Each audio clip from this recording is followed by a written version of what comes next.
Gender is not an education. You can always find she's not actually married, and she shows that she's able to manage herself and her family and her work. Thank you very much. Okay, on that note, I would like to go on to invite the next speaker, Dr. Olusola Ayola, who is the founder of the Robotics and Artificial Intelligence Nigeria. Great. He's not here with us because we have, as he joined us,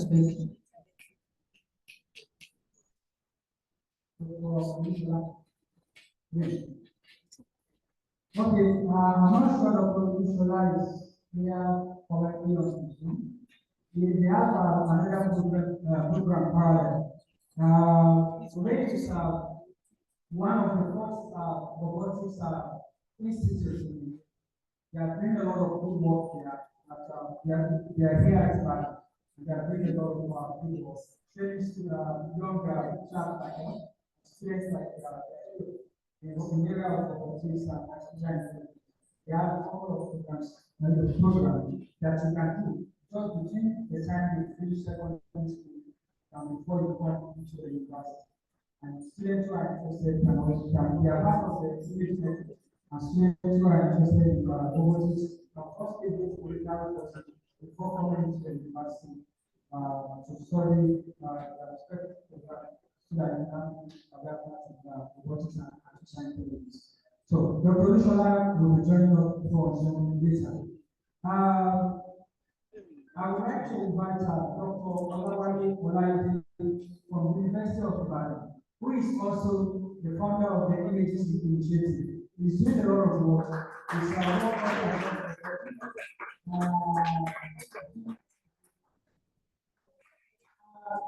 doing a lot of wonderful work, not just in Nigeria, regionally and globally. I think just recently he came back organized a regional event like that, and he also has global event also around the world. Please let us have the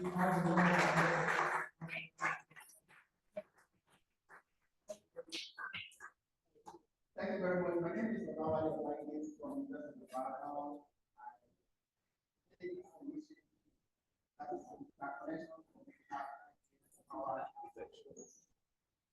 What we had before of this house last year, robotics, also that many faculty then university represented. And we got discussing about theory, and we said we were going to post off for the next one. And we didn't want to say an annual was because of the intention that they expressed, we said, okay, let's try it and let's see how it will work. And they got back to the university and the university administration bought it with petitions, and here we are today. I want us to put our hands together for our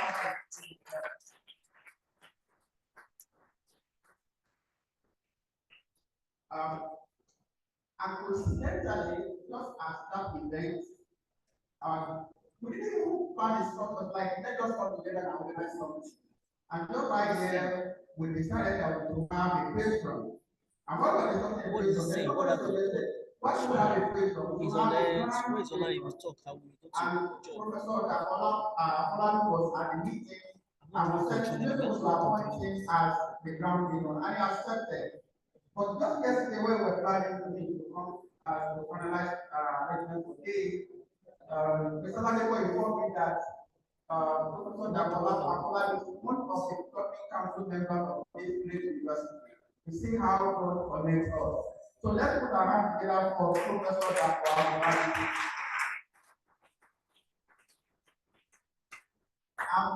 More or less at home here today because sitting around the table is like you are not from UI, you are just some. So from the vice chancellor to the dean and to some of the colleagues that I'm interacted with here today, I see that this university is a university that is going places. I'm also thrilled to note that this university started work on robotics since 2017. Images in 2020. Okay, we started images in 2019, and our first Secularity Africa conference started in 2020, 4 years ago, and I see the vision is connected to where we are here today. So why are we here today? We are here today because of the event, right? You are invited to Robotics for Sustainability Partnership Platform. What we're thinking of, in images we have a lot of ideas. So what we're thinking of things to do, we thought of our space is sustainability. I'm from the Department of Sustainability Studies in Western Department. And we want to emphasize sustainability in everywhere and all the things we do, but we want to do it differently. So we know that robotics and artificial intelligence are things that are good for the future. And we know that sustainability is also about the future. But how can we use robotics and artificial intelligence to achieve sustainability? And that's why we set up this platform. We know that we don't have all the competencies. And there are so many people, just like Robotics University, that are doing a lot of work in the area of robotics and artificial intelligence. I would say that let's have a platform that brings everybody together, such that it will be like a one-stop shop where we all learn and unlearn to develop our society. And that's why we are here today. Last year was at the University of Ibadan, as I said. This year is at Robotics University, and I'm sure by God's grace, next year will be at another university. When we talk about sustainability, robotics, and intelligence, I just want to give us the importance of this. Robotics and artificial intelligence is not something that is very new. You may think it is new, but think about how many of you have television at home? Okay, maybe I should have said, who doesn't have television at home? How many of you have a mobile phone? You don't have mobile phones? You are carrying gadgets. These are robots. You don't know. You sit by this side, you control the channels in your TV. That is robotics. So when we talk about robotics, it's not something that is very far away. How many of you have used translator before? You are in a place, maybe in the Republic, and you want to speak French to somebody that, how are you? You can go to your Google Translate and type English and robotics, intelligence, artificial intelligence, you are able to translate to another language which you don't know, and you can communicate. So those are the ideas that we want to bring together to know that robotics is not made. But we can develop it faster. Let me share an experience with you. I was using my phone to appraise the friend. I speak English and I phone so, and I said, full stop. Then automatically the intelligence knows that I've finished what I wanted to say. Then I just remember something. And the phone told me that I've done translating. He said I've finished translating. But I want to continue. But he said he has finished. But it's not programmed to know when I have finished and when I want to continue again. Alright? So it means that the intelligence we're talking about can be controlled by human beings. Artificial intelligence don't have emotional intelligence. So people think that when there's artificial intelligence, robotics, it will replace human beings the way we are placed. It can never replace it. But you have to be super intelligent to handle artificial intelligence. So if you don't know what you want to do, artificial intelligence can take you anyway.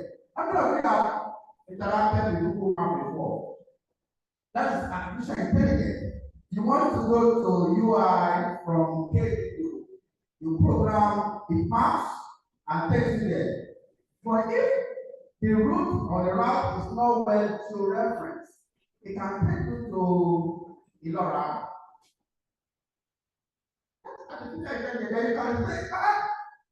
And you remember this one. You want to learn what you are, And it's not a lot for you, because artificial intelligence can make you to be lost. But you have to know what you want to do. The summary of my speech is to say that artificial intelligence, yes, it's intelligent, but you have to be more intelligent than artificial intelligence. But the one that will program what you want the gadgets to do. So they will be flying the drone. You will see how we fly the drone. But we have to design the path of the drone to say, drone, we want you to go to this side and not to this side. It depends on your own intelligence, how you are able to command, to program the gadgets to assist you in what you want to do. Recently, we are experiencing drought. It's not even drought. It's called dry spell. With artificial intelligence, we can know what is the quantity of water that we need in the soil to grow a particular crop. But if you don't have that, you cannot predict your plants on the field and there's a temporary drought and you will lose everything that you have invested on the farm. But with artificial intelligence, you can know that there will be water scarcity and you can provide irrigation when needed. Thank you very much. That's my opening remarks. Okay, thank you very much, Mr. Olamide. And I think I deserve another round of applause. The reason I said that is the moment they ended last year, immediately it's trying to go into planning for this event. Of course, this event is not just the only event the started since yesterday and it's going to practice. We are already to see fortunately, that is mentioned university for Colorado University. So which is the reason you see the IT school of law. I went when I go to the institute I think people are not of you and when they say people on that. So some of the take home we get from this presentation is AI is here to stay. And a new era of civilization rising. Yes, we are going to a city and expecting. We are going to the and we are existing. Means the number of people are in secondary school, those that are trained currently in university. By the time you get to the labor market, you will be entering into the artificial intelligence. And those who will be able to thrive in such a future must accept the emergence of the AI right from now. Just like some people thought was in the 90s, because while they were in the 80s, the Brits aligned themselves to get one of the things that they is the easy, and that changes everything for us. We will be able to achieve far more things with the development of personal computers in the 90s. Now we are getting into another era of civilization, which is emerging, and the next 5 minutes with the dominant civilization we have in humans. That is the artificial intelligence. We just say we have robots making decisions autonomously by themselves. We have to tell the computer what to do. However, AI will be able to think on their own. Because we have some ethical issues, thank God our vice president is fine. We have ethical issues when it comes to that, but we want to see. With the emergence of artificial intelligence, lead to the extinction of even polarization of the human. So, of course, they will be super intelligent. They will be more efficient than us. They won't have intelligence. They won't have the system. They will not stop work, right? They won't have fatigue. So, I definitely tell you all the way to us. There are some of the things that are being discussed on the platform of artificial intelligence and images. part of Coming the with the discussions that also phonics. as we step into the artificial Like, intelligence. But of course, apart from this experience in education, what we don't want to find a way of coping. if you be close, The beauty of artificial intelligence is to make life easy for us. Imagine if you have to wait for months because you get the data from the companies. Imagine the inconvenience. Now, imagine if you are able to provide you are able to control all of your gadgets in the house, wherever you are, just with your mobile phone. Imagine the comfort that you have doing that. So these are some of the things that the artificial intelligence is bringing on board for us. And we must embrace it. It is the future. It is the magic. Thank you very much, Mr. Dr. Olawale Olaide, for the presentation and also for the good work you are doing towards getting us to here for the future. Thank you very much. While Dr. Olawale was taking this presentation, our director of academic planning, Dr. Zekinat, Sorry. I'd like to formally recognize them. Also, we have some schools also stepping into the presentation. You are all welcome to this event. Thank you. You are genuinely recognized. The next thing on the agenda is federal presentation on IoT. IoT is the Internet of Things. Internet of Things is one of the major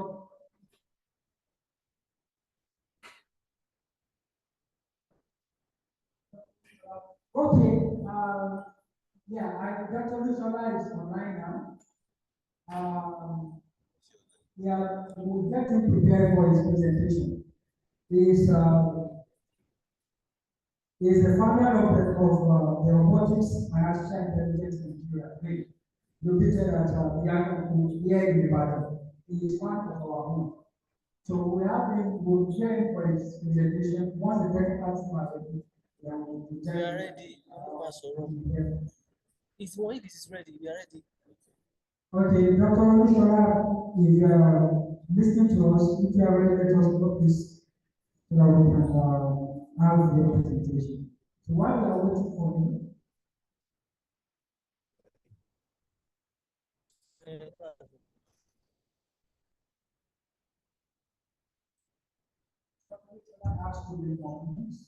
all right. Hello. Okay, it's fine. Okay. So let us have Dr. Olusola Ayola, one of our own here at Ibadan, who is the founder of the Robotics and Artificial Intelligence. Thank you. I would like to share my screen. I'm not allowed to. I don't know if that's going to be possible. Otherwise, I'll just have to speak to the slides. Can I share my screen?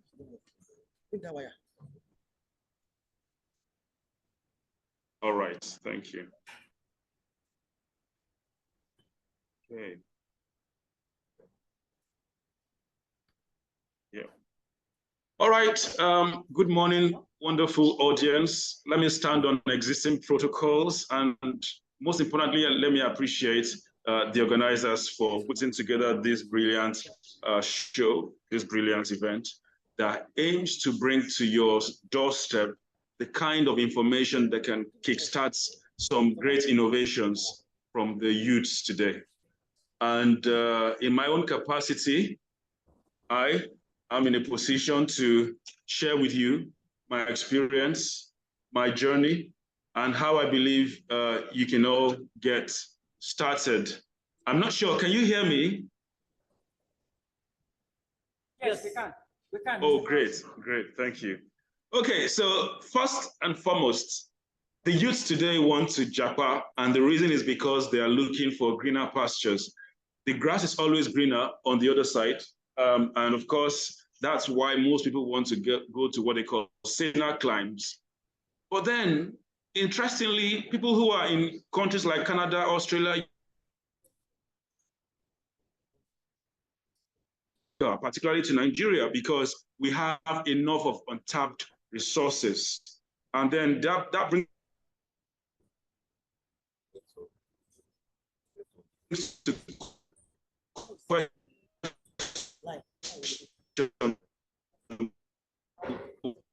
one joke I used to hear, and I used to also ask the brain of the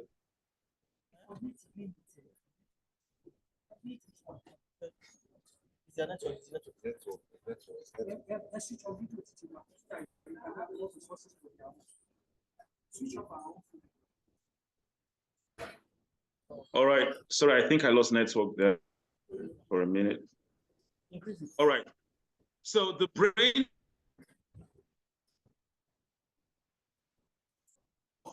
someone who has never used it before, which would be more expensive? The brain of someone who is the greatest scientist in the world and the dullest person on earth. The brain would be more expensive. Any guesses?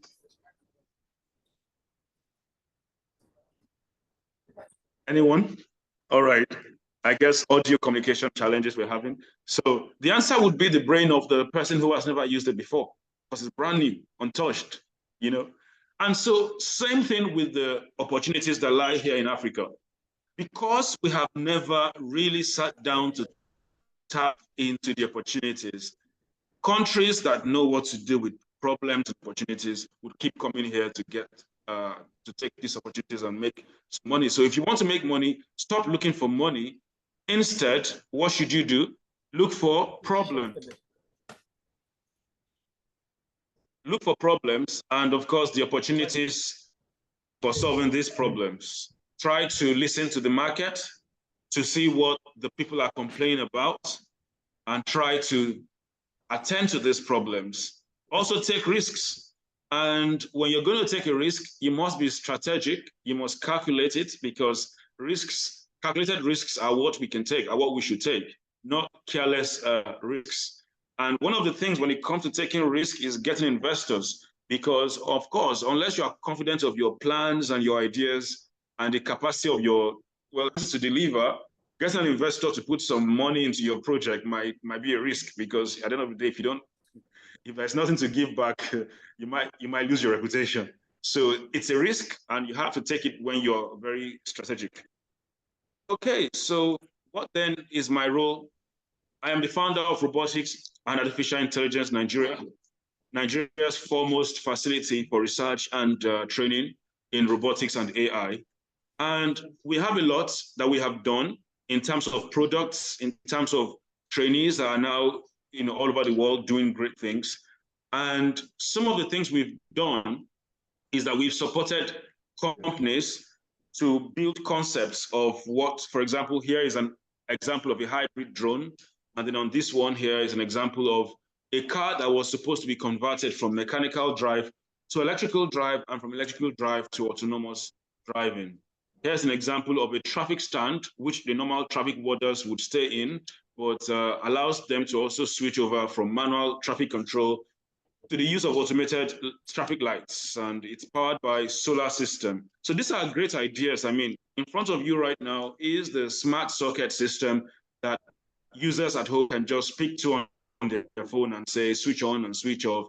And they can also see on their phone apps how much wattage has been consumed by through these sockets, smart sockets, and you can plug it out, take it to any other house you're using, and you can smartly control any device or appliance plugged to it.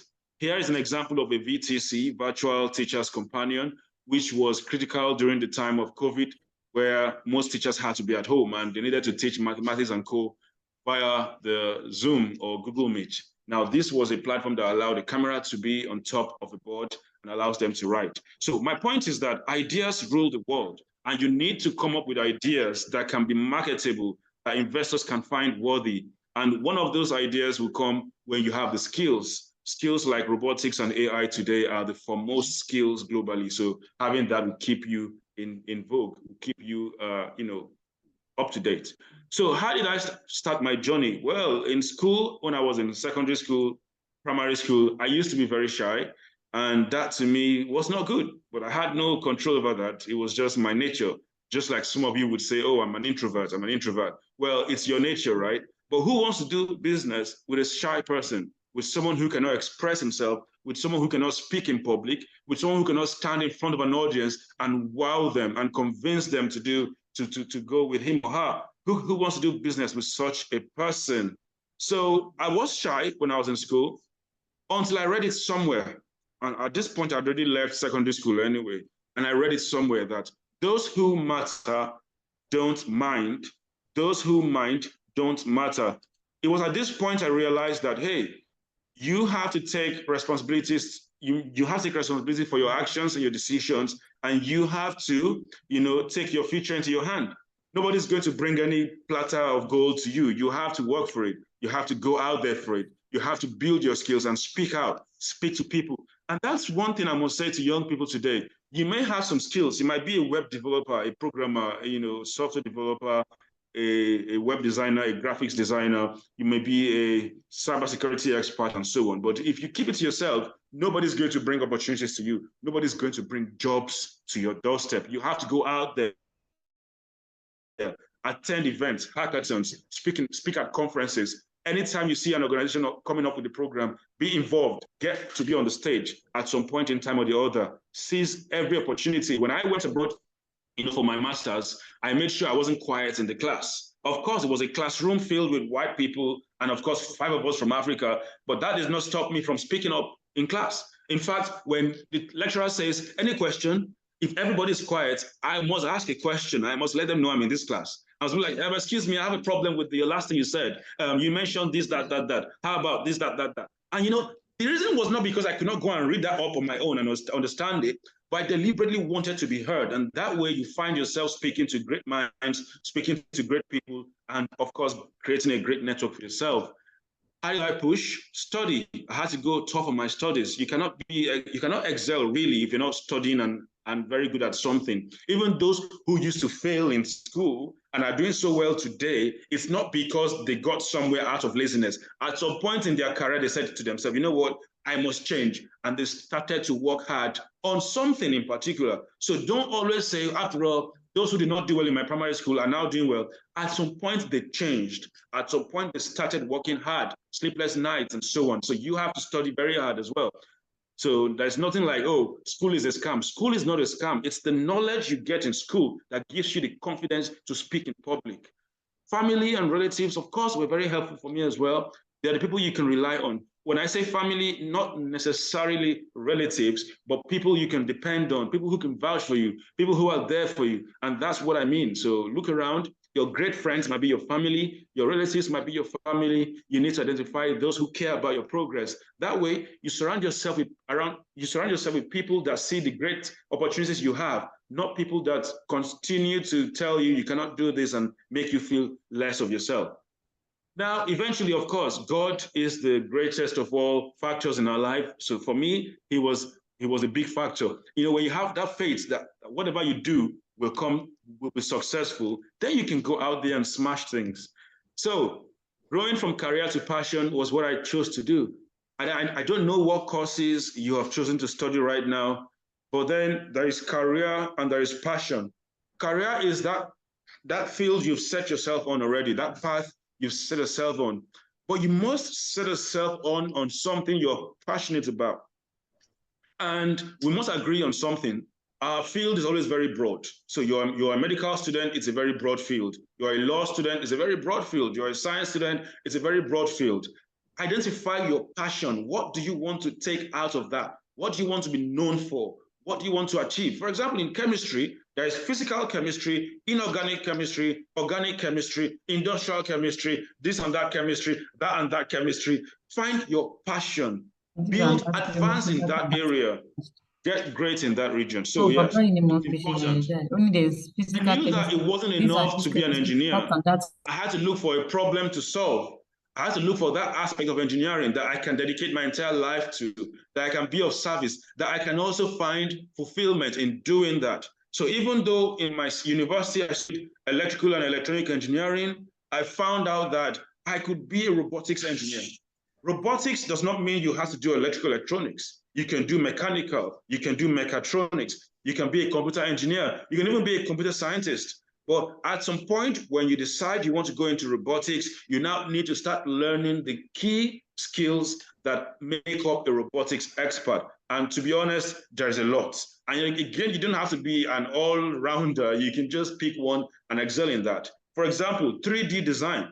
All you need to do to learn 3D design is get one package. You either get Fusion 360 or you get AutoCAD, or you get, there's so many of them, and you can begin to set yourself on that path of being a skillful 3D designer and 3D printer. I mean, there are printers, you can print as well on the 3D printer. Then that's just one skill. The second skill is in the area of programming, C++ programming, Python programming, HTML and CSS, database and co. These are things that you need to also decide to build your skills in. Then, of course, there's the aspect of artificial intelligence. It's one thing to program for the sake of building an app. It's another thing to program for the sake of letting the computer deal with decisions itself. And what do I mean by that? With AI, there is computer vision that allows your computer to assess pictures and determine what is in the picture, what is happening in the picture, and identify the people in the picture or the objects in the picture. Now, that's a skill. There is the NLP aspect as well that allows you to be able to use your computer to infer what people are saying, what people mean by what they're saying. For example, READ could mean read, could mean read.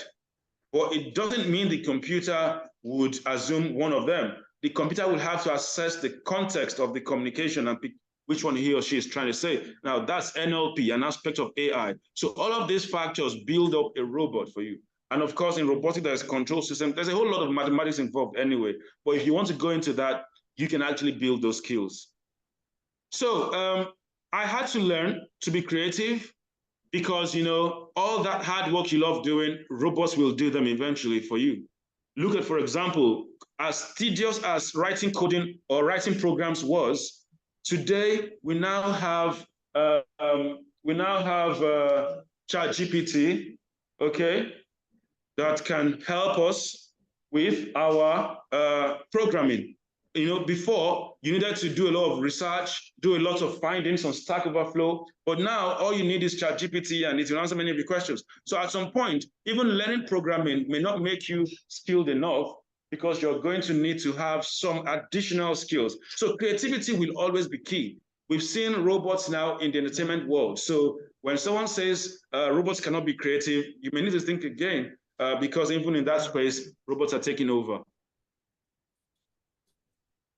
So how do you start when you have the skill? Let's say you've been trained, you've developed your skill either by yourself or you've gone somewhere and you've been trained. How do you start building your career from that passion? Well, then we have to go back to history. What were you like when you were young? Because it's going to get to a time you're going to need people to bring money, right? And you're going to need people that can agree that you have integrity, you will be accountable. So how was your behavior when you were growing up? Were you the kind of person who, when they sent you on an errand, you return the change? Or do you pretend there is no change until they ask you for the change? What kind of a person are you? Of course, eventually your family will be there for you, right? But you must put your money where your mouth is before anybody at all would agree to fund you or fund your ideas. So I think that's also important. You must have savings you can take out of. And of course, be a big risk taker, because the difference between the bread hawker and the owner of a bakery in your community is what? Risk. One of them took loan to set up a bakery and eventually was able to pay off the loan, or maybe got an investor that was able to invest in that bakery, and now he has, because what do you think? It's better to be a 10% owner of 1 billion naira than to be a 100% owner of 10,000 naira, right? So getting an investor to be part of your program or your project and co might be a good idea at the end of the day. But I personally have a problem with loans, because I believe that those who give you a loan will never leave you alone. And that's why I support the idea of investors. And there are so many wonderful investors out there who would look to sponsor great ideas. In fact, one of my very good friends, my elder, and someone you might also know, Kola Dicey, is a great lover of youth innovation and tech innovations, and is always looking for great ideas to invest in. So if you have that, you can be sure as students of KBU, you're in the right place. And my courses that you can make use of at the moment. Number one is your time. Number two is your energy and your health. Number three is the fact that we live in a tech-savvy generation. Number four is that we have a wonderful business community of investors and all of that. And number five, there is this tech hackathon drive nowadays that allows you to build on your skills, giving you some targets and some milestones to cover. So I think everything right now is working towards getting you to be skilled, to be in a global community where you can be in Africa and be supporting countries abroad. And if you're still thinking of leaving this country, I have a question for you. Yes, you can leave this country so you can go and learn. You can leave this country so you can go and get the work experience, but always think of how you can come back and help your community. The reason is that, it's not your fault if this country is where it is, but it's be your fault to leave it so. Okay, so be rich in ideas, be rich in knowledge. Otherwise, you'll be wasting whatever investment you're doing, and nobody's going to want to even invest in you. And do not always be too worried about sharing your ideas. Some people would say, I have an idea, but I don't want to share it with people because they're going to steal my idea. Okay, if you don't share it with people, how would people validate your idea? How would they tell you that this is a good product? How would they tell you that this would work? If people don't listen to your ideas, how are you sure the market is ready for it? How are you sure this is an idea whose time has come? Speak out. Share your ideas. You may not share how to accomplish it, but share your ideas, especially if investors want to know more about what you're capable of. Now, if you're thinking about people stealing your idea, no problem, because people may steal your idea, but people cannot steal your vision. All right, so quickly, let me mention some great ideas that have taken over the space of AI and robotics. One of them is what we call IMOP, Intelligent Mobile Robotic Platform. It's a project at RAIN. It's a vehicle with 4 wheels that can carry 250 kilograms. That is 5 bags of rice. And it's also able to last hours on drive. It's low noise, and that means it can be used in the industry. It can be used in the military environment for whatever kind of heavy movement.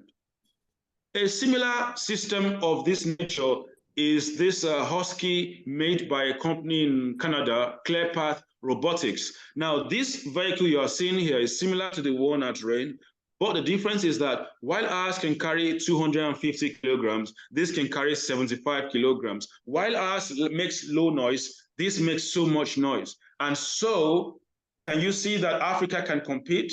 Yes, and that's the kind of thing we are looking for. There is also this other thing called DB Sethead, drone-based carbon emission tracker for human enclave detection. It's a project at RAIN. Drones, actually, we have some of them in the lab here. I'll just quickly turn my camera. I don't know if you can see it, but then these are some of the drones. On top of these drones, we simply put what?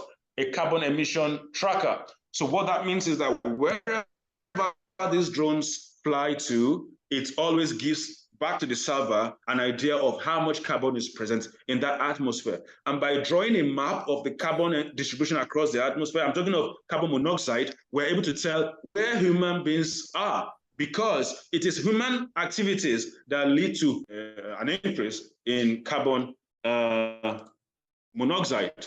Okay. There's other thing we call Boju AI, or otherwise called Open Secrets Printed Communication System. And it's about keeping information secret, even if it's printed on a notice board in gibberish format that you would only need your phone app to read what is written in that gibberish form. Okay. There are so many other ideas that have not been tapped.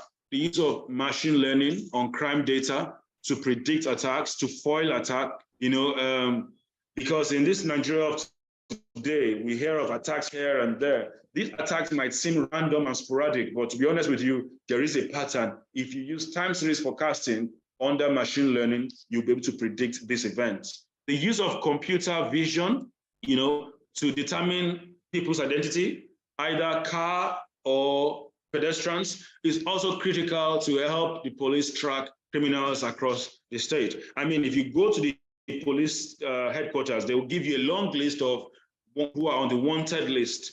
Why can't we use computer vision to quickly determine where they are by picking faces at random from the streets across the metropolis? Harmonization of citizen data records, I mean, that's also key. We have BVN and so on and so forth. And yet people are able to cause terrorism, still spend credit cards, transact online, do things online, use ATM cards, collect money, and know that with the use of AI. Finally, drone pods for logistics and intelligence gathering purposes would be useful. I'm not going to go into detail on some of these things. Let me mention before I go what countries are doing in the area of AI and robotics.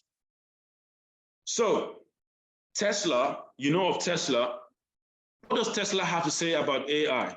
Tesla says, we develop and deploy autonomy at scale in vehicles, robots, and more. We believe that an approach based on advanced AI for vision and planning, supported by efficient use of inference hardware, is the only way to achieve a general solution for full self-driving and beyond. So Tesla is at the forefront of building self-driving cars, and they are ready to scale that up because, of course, it has been tested, but not in a way that it can be used on just any street or any part of the world. And that's something they want to achieve, full self-driving. And I believe that this is achievable within 4 or 5 years.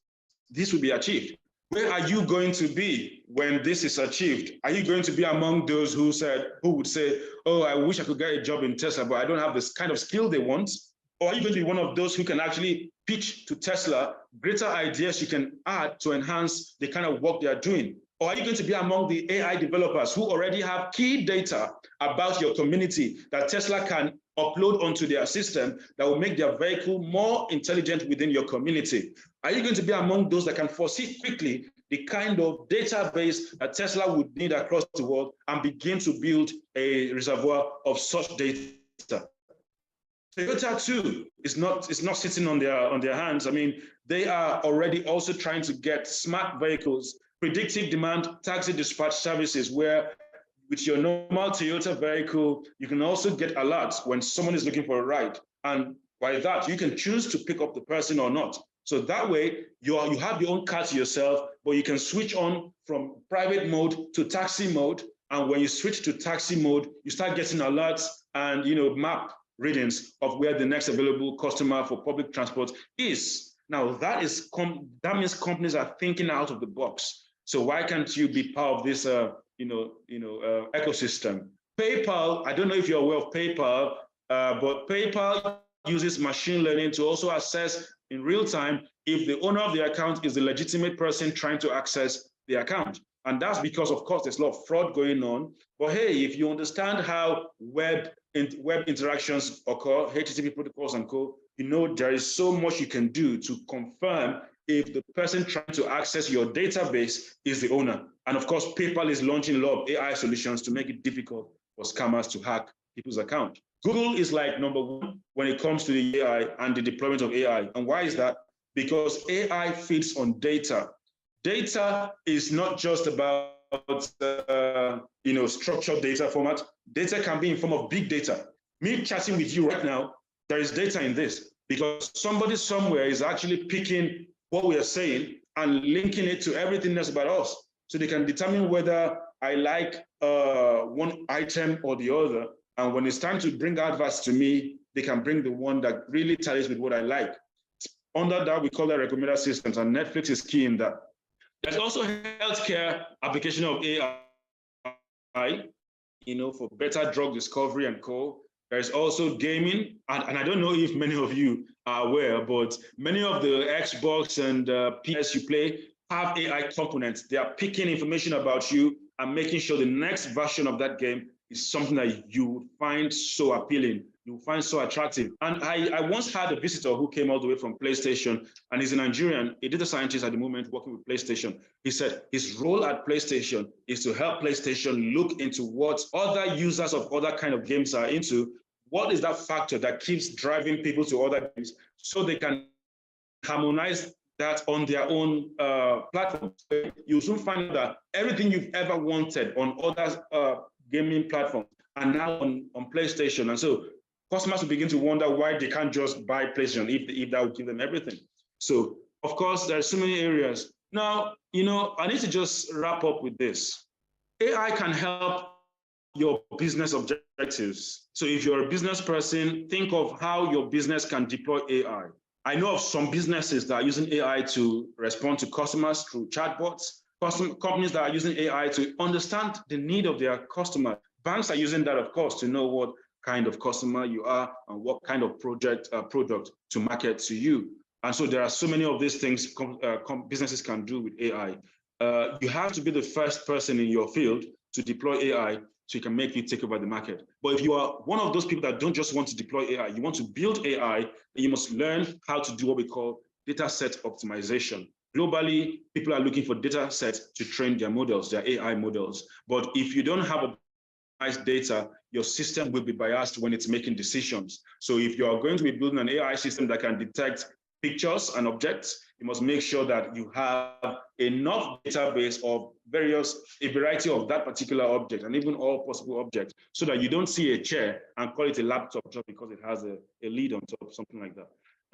Learn about remote jobs. That will help you to at least get some more skills. Learn about AI trainings. You may as well want to be a trainer, or you might as well want to get trained. Then also learn about business intelligence consultancy. I mean, many companies want to now deploy AI, but they don't know how AI can help their businesses. If you are skilled in that area, why not go out there and start a consultancy and be the one to midwife the deployment of AI in various industries? You can focus on the healthcare, you can focus on the agricultural sector, you can focus on the fintech sector. Be there, be seated right in the middle of this ecosystem and supply chain. If you want to use AI for your business, there are examples of such. One of them is the use of AI for automated caregiver services. For example, physiotherapists that need to always go to their patients to exercise them, why not use AI to collect data, and you can better assess their recovery, and you can also better help them get solutions to what might be a major problem for them. AI for drone-based neighborhood surveillance. I mean, I'm a fan of AI for surveillance. I mean, why not have a drone up there that can see all of our community for the whole day?